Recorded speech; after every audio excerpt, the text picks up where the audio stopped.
ओम नारायण नारायण नारायण नारायण। सब मित्रों को राम राम। दोस्तों, कैसे हैं आप सब। विक्रम वेदा का हिंदी रीमेक कल थिएटर में रिलीज़ हुआ है और इसका पहले दिन का जो बॉक्स ऑफिस कलेक्शन है वो बहुत ही ज़्यादा निराशाजनक है। मात्र 10.5 करोड़ विक्रम वेदा के हिंदी रीमेक ने अपने पहले दिन कमाए हैं। हालांकि फिल्म के रिलीज होने से 8-10 दिन पहले तक सोशल मीडिया पर जो चर्चा चल रही थी, इंडस्ट्री ये एक्सपेक्ट कर रही थी, अपेक्षा कर रही थी कि पहले दिन विक्रम वेदा का हिंदी रीमेक कम से कम 17-18 करोड़ तो कमाएगा ही।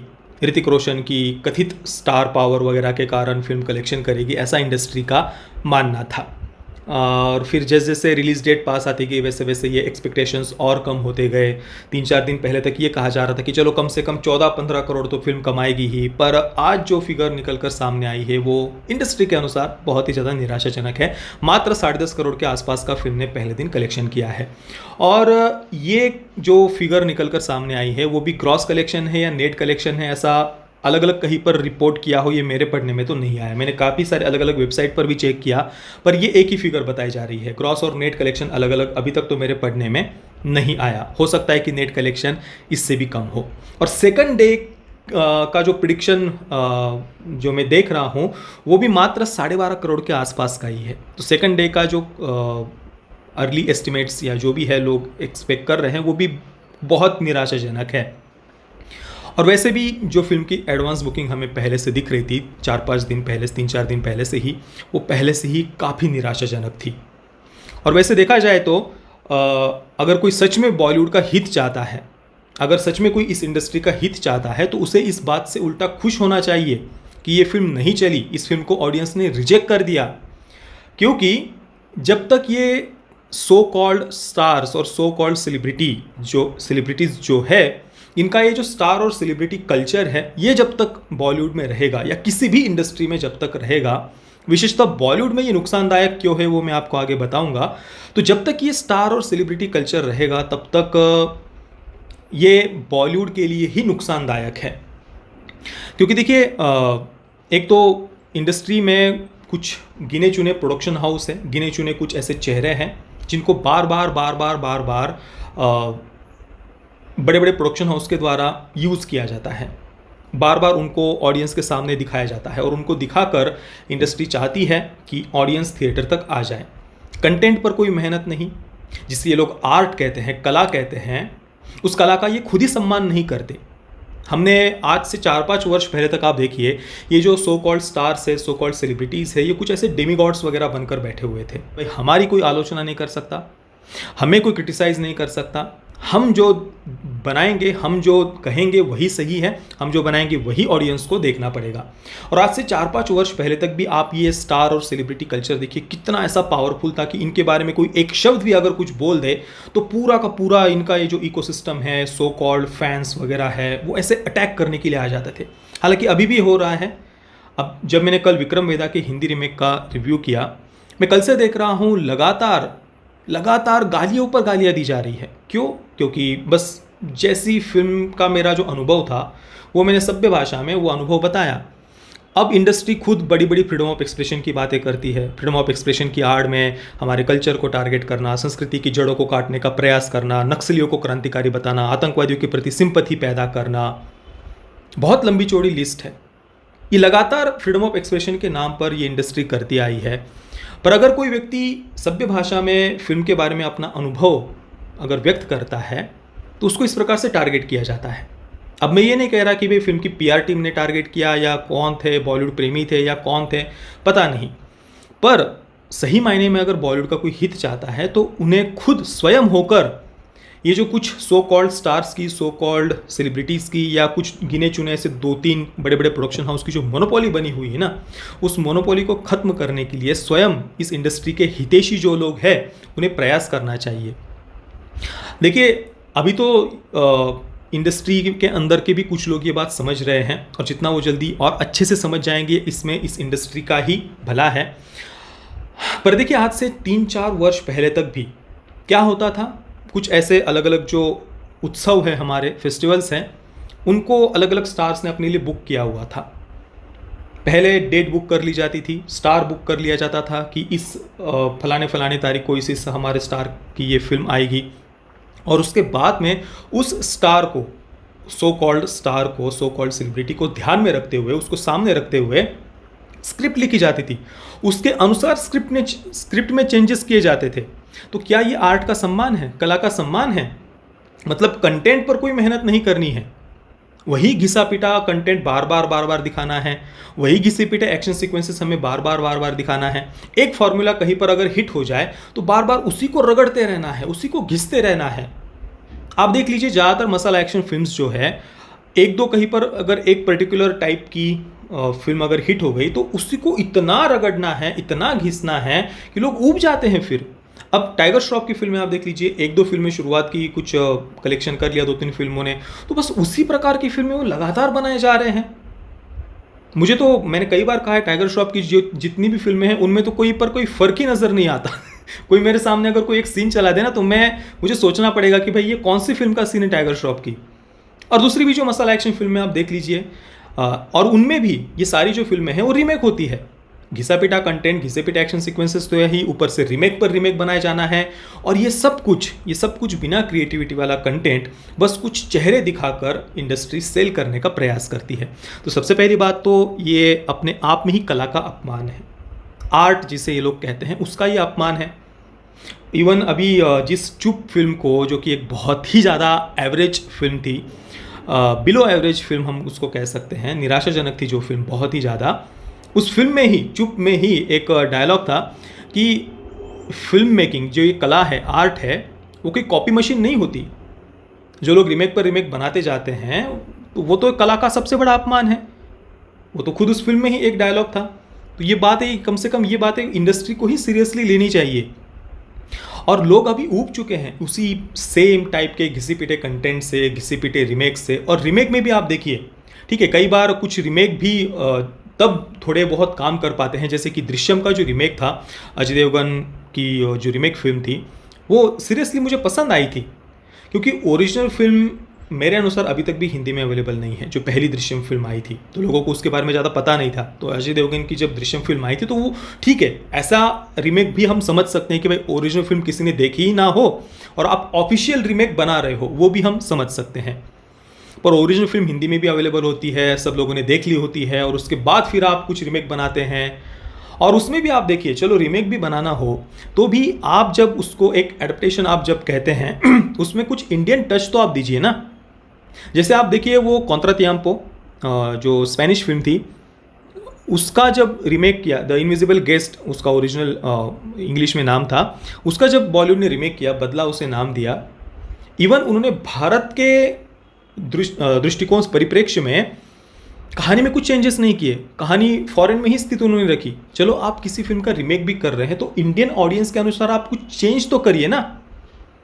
वो भी चेंज नहीं करना है, डायलॉग सेम, फिल्म का जो पूरा बैकग्राउंड है, कैरेक्टर्स का जो बैकग्राउंड है, वो भी सब कुछ सेम आपको रखना है। इवन कॉस्ट्यूम्स में तब ये कुछ अपना कुछ अलग क्रिएटिविटी नहीं दिखाते कि भाई इंडियन ऑडियंस के साथ वो उसके साथ जुड़ पाए, कनेक्ट हो पाए, अपने कुछ लाइफस्टाइल, फैमिली वैल्यूज़ या कुछ अपने तरीके से उस कहानी को आप ढालने का प्रयास करें, वो भी हमें देखने को नहीं मिलता। अभी अनुराग कश्यप की एक दोबारा फिल्म आई थी जो स्पेनिश फिल्म मिराज का ही रीमेक है। आप रीमेक को देख लीजिए, कहीं पर भी वो इंडियन टच आपको उसमें देखने को मिला?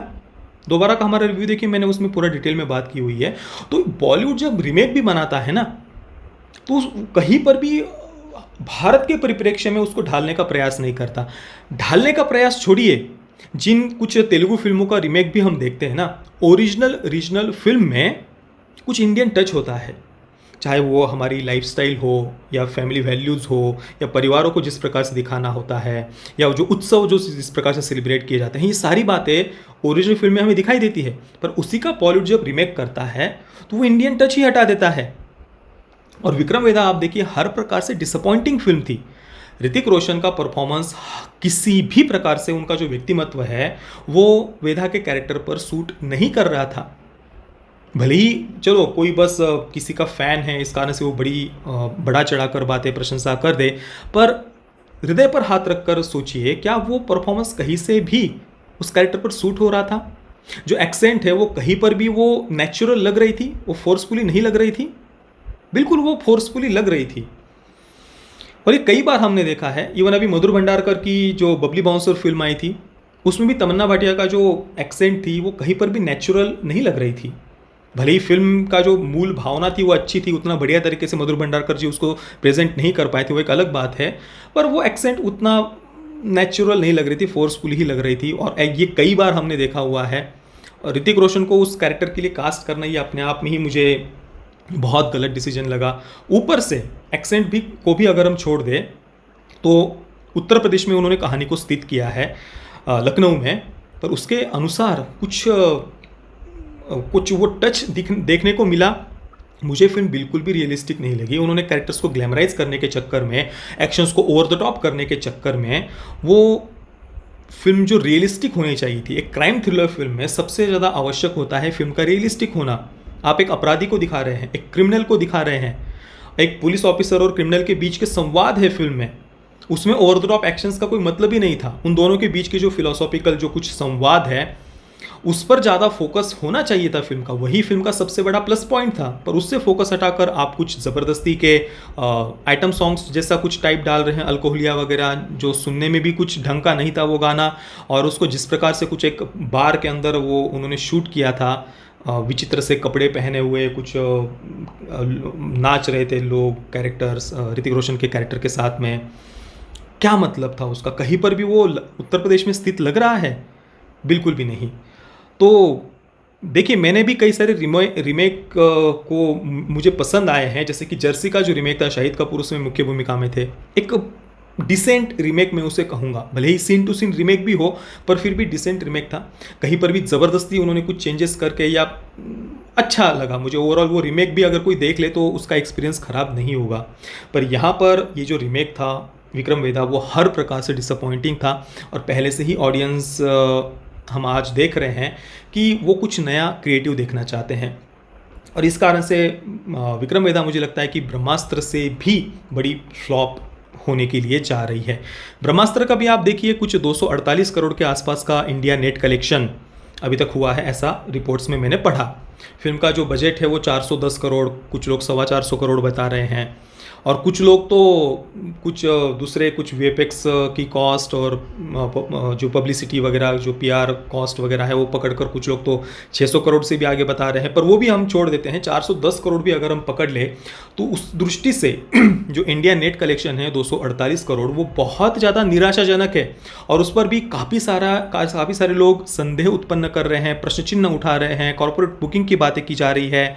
पर चलो उन बातों को भी अगर हम छोड़ दें, बिल्कुल, और 248 करोड़ का कलेक्शन भी अगर हम, जो संदेहास्पद है, पर अगर हम उसे सही मान ले, तो भी आप देखिए ब्रह्मास्त्र को किस प्रकार से प्रमोट किया गया था। पूरा का पूरा जो इकोसिस्टम था बॉलीवुड का, जो पपेट मीडिया है, पपेट क्रिटिक्स है, वो कई महीनों से फिल्म को किस प्रकार से पुश कर रहे थे। एक दो महीने पहले से नहीं, ब्रह्मास्त्र के बारे में आप देखिए 8 9 महीने पहले से किस प्रकार से फिल्म को लेकर उसको प्रमोट किया जा रहा था। मैंने जितना देखा, कई अलग अलग मल्टीप्लेक्स में मैं गया, और पिछले 8-9 महीने से, ब्रह्मास्त्र रिलीज होने से पहले 8-9 महीने पहले से उसके पोस्टर्स मल्टीप्लेक्स में कई सारे, एक दो नहीं, कई सारे पोस्टर्स मल्टीप्लेक्स में लगे हुए थे 8-9 महीने पहले से। जो एलिट वो क्रिटिक्स है, लिबरल क्रिटिक्स है, वो बड़ी अपनी चिंता व्यक्त कर रहे थे, दुख व्यक्त कर रहे थे, पीड़ा व्यक्त कर रहे थे कि पता नहीं ब्रह्मास्त्र के साथ क्या होगा क्या नहीं। ये पिछले 7-8-9 महीनों पहले से ही इस पर चर्चा चल रही थी, बार बार फिल्म को प्रमोट किया जा रहा था। और फिल्म रिलीज़ होने से 1-1.5 महीने पहले से, 2 महीने पहले से ही कितना इमोशनल ब्लैकमेल करने का प्रयास किया जा रहा था। जो मुझे लगा, कम से कम जो मैंने देखा उसके अनुसार, वो इमोशनल ब्लैकमेल ही मुझे लग रहा था कि देखो ये फिल्म अपने रूट्स की तरफ लेकर के जाएगी, एंशिएंट इंडियन कल्चर का हमने सम्मान किया है, प्राचीन भारत की संस्कृति का सम्मान किया है, हिंदू संस्कृति का सम्मान किया है, सनातन संस्कृति का सम्मान किया है। बार बार उन बातों को कहा जा रहा था अलग अलग जगहों पर। और ये कहा जा रहा था कि कुछ लोग सोशल मीडिया पर जो फिल्म का सपोर्ट कर रहे थे, अब वो पीआर टीम थी या फिल्म के सपोर्ट करने वाली थी, ये पता नहीं, पर ये कहा जा रहा था कि इस फिल्म को अगर हम सपोर्ट नहीं करेंगे तो बॉलीवुड आगे से ऐसा कुछ भी नहीं बना पाएगा।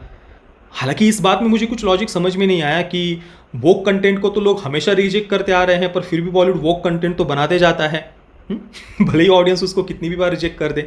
पर जब बात आती है हमारे कल्चर को रिप्रेजेंट करने वाले कंटेंट की, तो ये कहा जाता है कि इसको सपोर्ट नहीं करेंगे तो बॉलीवुड दोबारा कुछ नहीं बनाएगा। ऐसा क्यों भाई? ये धमकी क्यों एक प्रकार से? तो ये एक काफ़ी सारा इमोशनल ब्लैकमेल करने का प्रयास किया जा रहा था, बार बार कल्चर की जो बातें की जा रही थी। तो उसका एक फ़ायदा ऑब्वियसली फ़िल्म को हुआ है। हालांकि फ़िल्म में अगर हम देखें तो हमारा कल्चर, हमारी संस्कृति जो बातें कहती है, हमारी संस्कृति के जो मूल सिद्धांत है, उससे एग्जैक्टली अपोजिट बातें ब्रह्मास्त्र में दिखाई गई थी। इस पर मैंने कई बार चर्चा की हुई है, आप हमारी ये दोनों वीडियोज़ प्लीज़ ज़रूर देखना। मैंने डिटेल में ये सब बातें बताई हुई है कि कैसे इंटरनेशनल लेवल पर ब्रह्मास्त्र ने हमारे कल्चर का एक प्रकार से भद्दा मजाक उड़ाया है, क्योंकि हमारे कल्चर के जो सिद्धांत है उससे एग्जैक्टली अपोजिट बातें फिल्म कहने का प्रयास करती है। और वो कल्चर का सेलिब्रेशन तो मुझे कम से कम पूरी फिल्म में कहीं पर भी दिखाई नहीं दिया, 1% भी मुझे कम से कम दिखाई नहीं दिया। तो चलो, पर जो कुछ इमोशनल ब्लैकमेल टाइप जो कुछ करने का प्रयास किया था, उस कारण से फिल्म को कुछ फ़ायदा हुआ भी हो, पर फिर भी फिल्म के जो टिकट रेट्स थे वो 100 रुपये कर दिए गए थे। एक दिन तो 75 रुपये कर दिया गया था। नेशनल सिनेमा डे वगैरह जो कुछ वो था वो उसकी भी डेट वो उन्होंने बदल दी थी। तो ये सब कुछ करने के बाद भी हम देख रहे हैं ऑडियंस का जो रिएक्शन है, पब्लिक रिएक्शन है ब्रह्मास्त्र के बारे में, कई सारे जो क्रिटिक्स के रिव्यूज़ वगैरह है, आप देख सकते हैं फिल्म हर प्रकार से डिसअपॉइंटिंग थी। और मेरे अनुसार उसका भी एक नुकसान विक्रम वेधा को हुआ है, क्योंकि जो बातें कहकर ऑडियंस को थिएटर तक बुलाया गया था ब्रह्मास्त्र के समय, वो उन्हें नहीं मिल पाया। लोग निराश हुए हैं। तो ये एक बॉलीवुड की भी क्रेडिबिलिटी पर एक प्रश्न चिन्ह उठ गया। लोगों के मन में संशय उत्पन्न हो गया कि भाई जो कहते हैं वो तो होता नहीं, और दोबारा से फिर एक रीमेक फिल्म में विक्रम वेधा। तो ये सारी बातें मेरे अनुसार विक्रम वेधा को इसका नुकसान हुआ है। और इंडस्ट्री को ये समझना चाहिए कि अभी रीमेक हो या बस कुछ बड़े बड़े चेहरे चिपका कर आप वही घिसा पिटा कंटेंट, वही रीमेक पर रीमेक ऑडियंस पर नहीं चिपका सकते। कुछ नया क्रिएटिव करने की आज बॉलीवुड को आवश्यकता है। इवन अभी जो भेड़िया फिल्म आ रही है, मैं तो इवन उसके लिए भी थोड़ा बहुत एक्साइटेड हूँ। मैंने पिछली बार ही कहा था कि वरुण धवन एक ऐसे, भले ही स्टार किड है, इंडस्ट्री से जुड़े हुए हैं, पर फिर भी वरुण धवन को मैंने देखा है ज़्यादा कभी कंट्रोवर्सी में पड़ना, ज़बरदस्ती का हिंदू त्योहारों पर उपदेश देना, या वो वोक माइंडसेट, ज़बरदस्ती ये बातें वरुण धवन को करते हुए तो मैंने नहीं देखा। तो बाकी सब की अपेक्षा तो वरुण धवन मुझे फिर भी ठीक लगते हैं, अच्छे लगते हैं, अपने अपने काम से काम रखते हैं। पर ये रीमेक पर रीमेक तो अभी भाई बस, और ऊपर से वही चेहरे बार बार चिपकाना, ऑडियंस इससे अब ऊब चुकी है। ये इंडस्ट्री को समझने की आवश्यकता है। बाकी दोस्तों, आपके इस पूरे विषय पर क्या विचार है, मुझे आप नीचे कमेंट में अवश्य बताना। ये वीडियो देखने के लिए आप सभी मित्रों का बहुत बहुत धन्यवाद। जय श्री राम, वंदे मातरम।